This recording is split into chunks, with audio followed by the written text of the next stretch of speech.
Pag Muslim ang may gawa, Muslim agad ilalagay. Parang kami lang sa mundo ang marunong pumatay. Pero sa bawat balita na pinipili nyong ihayag, may katotohanang tinatakpan ng takot at panghuhusga. May prinsipyo kaming tao, di nyo nga lang kilala. Hindi kami pare-pareho, ngunit nagkakaisa. Katulad nyo kami ay tao rin at may sinasamba. Humaharap sa buhay na may takot sa may kapal na dakila. Hindi namin pinili ang kulay ng aming pangalan, pero bakit parang kasalanan na maging Muslim sa daan?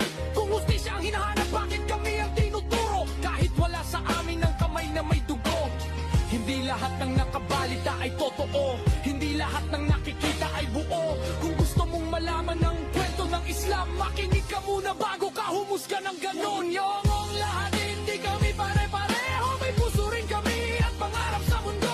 Hindi terorista ang pangalan ng Islam, kapayapaan ang dala ng salitang salam. Yongong lahat, tao rin kami tulad nyo, may pamilya, may dasal, may pangarap sa buhay na to. Walang kinatatakutan ng pusong nananalig. La ilaha illallah, yan ang aming paninindig.